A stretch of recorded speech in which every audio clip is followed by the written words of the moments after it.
Karena disiksa kan akhirnya ya udah iya aja, udah ngaku-ngaku aja, udah biar cepat, biar nggak disiksa terus. To having worshipped an idol called Baphomet. Mereka pengen nyebut Nabi Muhammad, nyebutnya Mahomet. Tentara salib mereka ngedengernya. Kita bahas soal apa ini masuknya ya? Ya kepercayaan kali ya. Ya kan waktu itu kita udah sempat ngebahas soal Satan ya. Mulai dari Satan di berbagai kepercayaan sampai kenapa Satan alias iblis punya penggambaran kayak yang kita kenal sekarang. Nah sekarang gue mau ngebahas yang masih nyambung nih. Gue mau bahas icon atau sosok yang seringkali dianggap sebagai penggambaran Satan. Ini gue yakin lu banyak yang tahu sih. Soalnya seingat gue dulu tuh banyak banget teori konspirasi soal ini. Pada dikaitin sama Freemason sama Illuminati juga. Ada yang tahu gue mau bahas apa? Iya, gue mau bahas Baphomet. Sosok iblis berkepala kambing yang sering dianggap sebagai sesembahan penganut satani. Cuma nih setelah gue baca-baca, ternyata sosok Baphomet ini tuh asal-usulnya tuh agak nggak jelas nih. Dan masih ada hubungannya sama zaman Inkuisisi dulu, yang emang terkenal sama suuzonnya kan. Ya kalau lu ingat di video kita yang ngebahas soal Inkuisisi, di situ kan gue ada sedikit nyinggung soal Knight Templar ya, salah satu pasukan salib yang jadi korban Inkuisisi. Nah ternyata para Satria Templar ini ada hubungannya nih sama Baphomet nih. Tapi emang sebenarnya Baphomet itu apa sih? Atau siapa sih? Dan kenapa dia bisa jadi ikon satanisme? Ya udah kalau gitu, ayo langsung kita bahas siapa sebenarnya Baphomet di Learning by Googling. Ya, kayak yang gue bilang tadi, hubungan antara nama Baphomet sama penggambaran sosok iblis ini tuh asal-usulnya tuh bisa dibilang kurang jelas nih. Kalau menurut Britannica, kata Baphomet sendiri tuh pertama kali munculnya tuh di surat yang ditulis sama Anselm of Ribemont di tahun 1098. Nah, Anselm of Ribemont ini, dia tuh bangsawan Frank sekaligus salah satu tentara salib generasi pertama. Dan salah satu pertempuran yang dia ikuti di era Perang Salib pertama adalah pengepungan kota Antioquia yang berlangsung dari tahun 1097 sampai 1098. Nah, selama pengepungan ini berlangsung, nggak cuma perang, dia juga tuh lumayan aktif ngirim surat ke Manases II, ke uskup kota Reims. Dan isi-isi suratnya tuh kurang lebih ngegambarin atau ngelaporin kondisi pasukan salib di medan perang. Nah, di salah satu suratnya yang ditulis di tahun 1098, dia tuh nulis, ketika hari berikutnya tiba, mereka, penduduk Antioquia, berteriak dengan keras memanggil Baphomet. Dan kami berdoa dalam hati kepada Tuhan, lalu kami menyerang dan memaksa mereka semua keluar dari tembok kota. Jadi dari suratnya ini, para penduduk Antioquia, waktu mereka ketakutan, mereka tuh kayak minta pertolongan ke Baphomet gitu. Baphomet, kayak gitu. Oh iya, ini buat yang belum tahu, kota Antioquia tuh merupakan kota di Turki ya, yang waktu itu jadi salah satu kota penting milik dinasti Seljuk, salah satu dinasti Islam yang pernah berkuasa di Turki. Nah ini dari sini, ada yang bisa nebak gak lu nih arahnya kemana nih? Kota di Turki berarti kan wilayah kerajaan Islam ya, perang sama umat Kristen di era Perang Salib. Terus para penduduk kota ini mereka teriak buat ngasih semangat, nyebut nama Baphomet. Ada yang udah nangkep? Iya, para sejarawan dari era dulu sampai sekarang menduga kuat kalau kata Baphomet ini tuh merupakan perubahan kata dari nama Mahomet. Atau kalau di Arab itu merujuk ke kata Muhammad. Waduh, dari Muhammad jadi Baphomet. Muhammad, Mahomet, Baphomet. Waduh. Iya, jadi nama Baphomet yang dimaksud sama Anselm of Ribemont di dalam suratnya, yang kata dia diteriakan dengan lantang sama orang-orang Antioquia, ya itu tuh sebenarnya adalah kesalahan penafsiran, salah dengar dia. Dari kata yang aslinya Muhammad yang merujuk ke Rasulullah, doi dengernya jadi Baphomet. Waduh.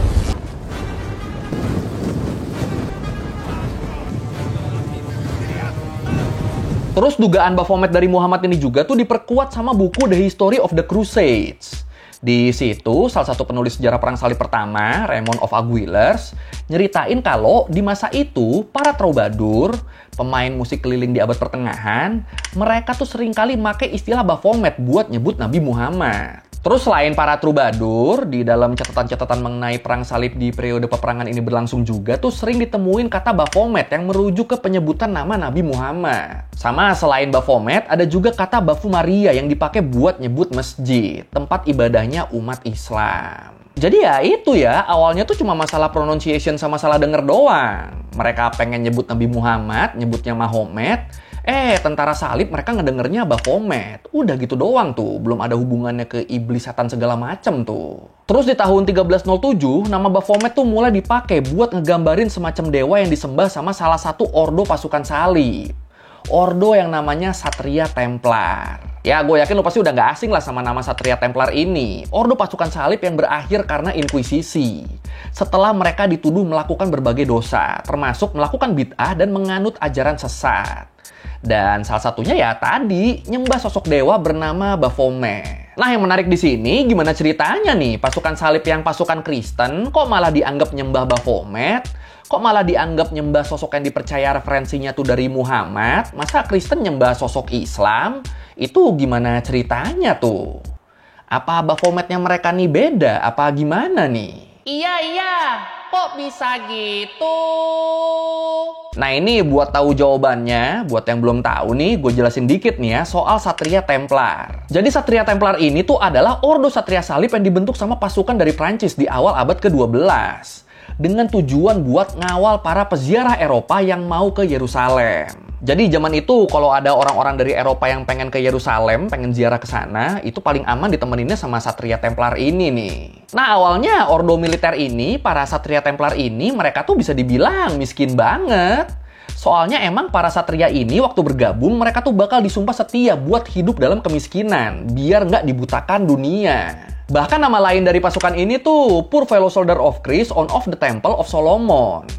Jadi ya emang semiskin itu mereka. Tapi terus karena peran mereka yang penting banget buat ngelakuin pengawalan ziarah, akhirnya perlahan Ordo Satria Templar tuh mulai dapat dukungan dan jadi salah satu kekuatan salib yang diperhitungkan. Nah, di sini mereka yang tadinya miskin itu mulai berubah tuh.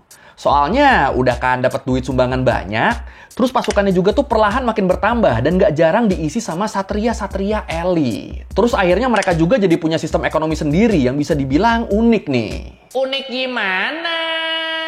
Jadi dalam perkembangannya mereka tuh kayak punya jasa keuangan gitu, di mana para bangsawan bisa nitipin harta benda mereka sebelum berangkat ziarah ke Yerusalem. Dan setelah nitip nih, nanti para bangsawan ini mereka bakal dapat semacam surat kredit gitu yang isinya nominal nilai harta mereka. Nah, terus berangkat para peziarah ini dan nantinya waktu mereka udah sampai di Yerusalem, mereka bisa nukerin surat kredit itu buat dapat harta senilai harta yang mereka titipin sebelumnya. Nah, karena inovasi inilah Satria Templar tuh waktu itu jadi banyak dipakai tuh jasanya. Tapi sayangnya pengaruh Satria Templar yang makin meluas ini bikin banyak pihak lain khawatir. Mulai dari kelompok atau ordo militer lain sampai kalangan bangsawan dan bahkan penguasa. Jadi yang tadinya pasukan Templar nih jadi kebanggaan bersama, lama-lama malah pada khawatir nih sama keberadaan mereka. Ya, begitulah ya manusia ya. One of the ways the Knights Templar protected those pilgrims was by creating what we now know of as the modern banking system. In Europe, you would give your money to the Templars would give you a little check. You're not going to get robbed for, no one really knew what it was. And then when you get to the Holy Land, you give them the check, they give you money. Nah, kalau menurut Ancient Origin, di tahun 1307, Raja Prancis saat itu, Raja Philip IV, dia tuh punya utang yang gede banget ke Satria Templar. Utang buat ngedanain perang melawan Inggris. Nah, Raja Philip IV ini, udah kan dia ngutang, ternyata dia juga overthinking nih. Soalnya di sini Raja Philip IV yang ngerasa nggak mampu ngebayar utangnya, dia tuh berencana buat minta penghapusan utang ke Satria Templar. Tapi terus di sisi lain dia juga khawatir, dia juga overthinking permintaan ini bakal ditolak. Apalagi dengan reputasi dan kekuatan militer pasukan Templar yang nggak main-main kan. Bahkan salah satu yang terbaik di dunia kan waktu itu kan. Udah tuh gara-gara jiper sendiri, gara-gara overthinking sendiri mikirnya macem-macem tuh. Ini mau ngajuin, tapi kalau nanti ditolak gimana ya? Kalau nanti malah gue yang disudutin gimana ya? Aduh gimana nih? Pokoknya pusing sendiri aja. Nah karena takut ditolak terus, akhirnya buat mengatasi masalah itu, Raja Philip IV jadi make satu cara licik. Dia manfaatin pengadilan inkuisisi. Nah, iki. Ya kalau lo ingat di video kita yang ini, inkuisisi itu kan kayak semacam pengadilan yang dibikin sama Vatikan gitu ya, buat memberantas penyebaran ajaran bid'ah di Eropa. Dan dalam perkembangannya kan akhirnya kan bid'ah ini kan gak cuma salah menurut agama ya, tapi juga jadi dianggap salah menurut hukum. Jadi dianggap sebagai pelanggaran berat negara yang pelakunya tuh bisa dihukum mati. Dan ingat, pengadilan inkuisisi waktu itu tuh banyak yang cuma bermodal suuzon doang. Banyak yang cuma modal, kayaknya dia bid'ah deh, kayaknya dia melenceng deh. Laporin.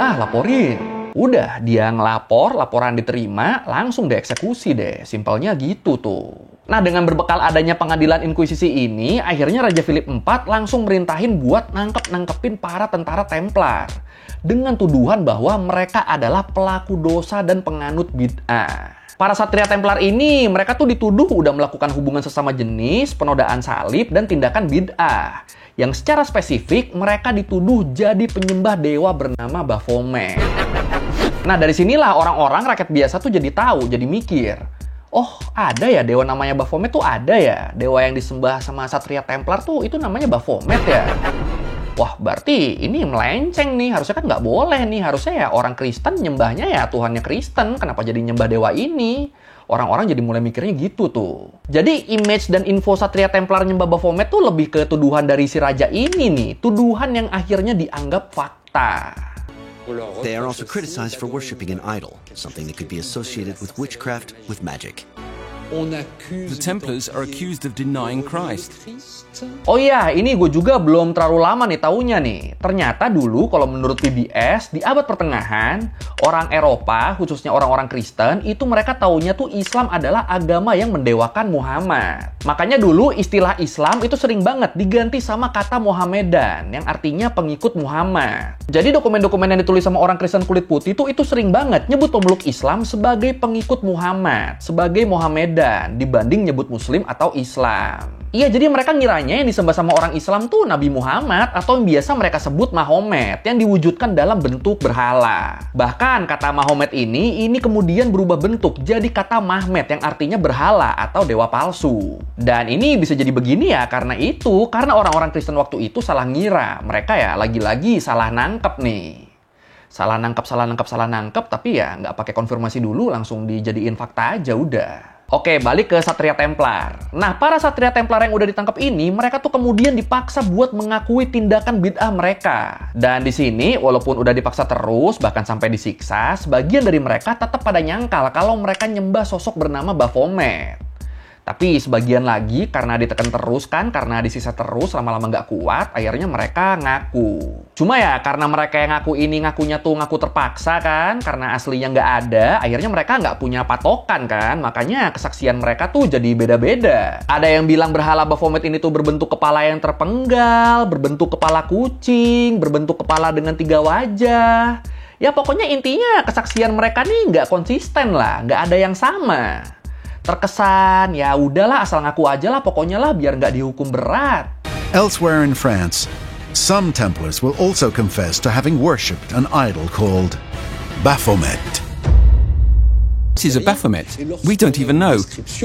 And when you have a description, you have everything. We're obviously in perfect confusion, which simply shows the imagination of the Inquisitors. Pokoknya jadi pada iya-iya aja udah biar cepet. Dan ya sebenarnya inkuisisi terhadap satria Templar dan hubungannya dengan penyembahan Baphomet ini tuh masih jadi perdebatan sih ya di kalangan sejarawan. Sebagian pihak nganggap kalau satria Templar ini beneran pelaku bid'ah yang mungkin punya kepercayaan baru yang terpengaruh sama kepercayaan lain.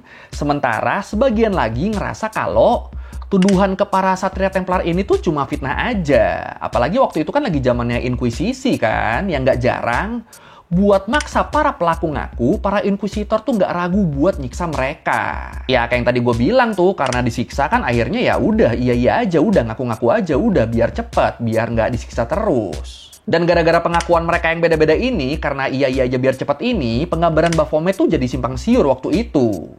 Tapi ya yang pasti orang-orang Kristen Eropa waktu itu tuh taunya Baphomet ya sosok dewa yang disembah sama satria Templar yang merupakan penganut bid'ah. Terus penggambaran Baphomet jadi sosok kambing bersayap tuh dari mana? Ya kayak gue bilang tadi, penggambaran Baphomet sebagai sosok berkepala kambing dengan sayap di belakangnya tuh itu belum ada di abad pertengahan. Yang paling populer di abad pertengahan tuh ya itu tadi, digambarin sebagai kepala yang terpenggal atau kepala kucing. Nah, penggambaran Baphomet dengan kepala kambing tuh itu baru muncul di abad ke-19 di buku yang ditulis sama Eliphas Levi, seorang esoteris dari Prancis. Esoteris tuh kayak apa ya? Kalau nggak salah tuh kayak ini, kalau gue salah tolong direvisi ya. Esoteris tuh kayak ilmu yang bersifat khusus rahasia gitu, yang apa ya? Yang kayak buat yang tahu-tahu aja gitu loh. Nah, itu tuh esoteris kayak gitu tuh. Nah, di bukunya itu Levi tuh ngegambarin Baphomet sebagai kambing sabat. Sebagai sosok dengan kepala dan kaki kambing, terus punya sayap dan merupakan sosok hermafrodit. sosok gabungan yang punya sifat maskulin sekaligus feminim. Dan sosok Baphomet sebagai kambing sahabat ini juga tuh sama Levi itu dimaksudkan buat ngegambarin gabungan simbol sihir berbagai kepercayaan yang bertahan dari penyebaran Kristen. Tapi tetap waktu itu Baphomet tuh belum dijadiin penggambaran iblis ya, belum. Masih menurut Ancient Origin, orang pertama yang mengaitkan Baphomet sebagai iblis atau satan tuh adalah Aleister Crowley, seorang okultis yang punya pendapat bertentangan sama kepercayaan Kristen populer, di mana dia nganggap kalau Satan tuh bukan musuh, tapi lebih ke sekutu manusia. Nah, di situ dia ngegambarin Satannya tuh dengan sosok Baphomet ini tuh. Terus pandangan ini kemudian dikembangin jadi ajaran gereja satanis sama Anton LaVey di tahun 1966. Di mana ajaran ini make Sigil of Baphomet buat jadi simbol keagamaannya. Nah, Sigil of Baphomet sendiri tuh ya simbol ini. Simbol pentagram terbalik yang di dalamnya tuh ada kepala kambing yang ngegambarin sosok Baphomet. Jadi ya mereka pakai simbol ini tuh ya karena itu tadi ya. Soalnya ajaran mereka tuh nganggapnya Satan tuh bukan musuh, tapi sekutu manusia. Ya, suka-suka kau lah. Jadi ya ternyata gitu ya. Awalnya Baphomet tuh muncul karena salah kaprah orang Kristen Eropa terhadap Nabi Muhammad. Terus kemudian berubah jadi nama berhala di zaman Inkuisisi. Terus berevolusi jadi simbol satanisme. Ini Eden ya, jauh juga loh berkembangnya loh, bergesernya tuh jauh juga loh. Wah, wah, wah. Known to the occult world as Eliphas Levi. In the 1800s, he wrote a very famous book called The Dogma and Rituals of High Magic. And in that book, for the very first time, he drew the symbol, the composite of Baphomet, as seen represented by the statue here. Oke, sekian dari minggu kali ini tentang asal-usul Baphomet. Ternyata kalau ditarik jauh tuh malah ke Islam ya. Malah awalnya tuh nggak ada itu loh, nggak ada setan-setannya sama sekali loh. Bergeser sama yang rese yang itu tadi tuh yang satanis tadi tuh akhirnya malah jadi begini. Ya kalau lu merevisi kayak gue udah salah, atau lu mau nanya, atau lu nambahin video, bisa tulis di komen, kita diskusi kayak biasa. Sekali lagi, thank you, jangan lupa like, comment, subscribe. Bye. Kali-kali diriku kau hujat, padahal ini semua kodrat.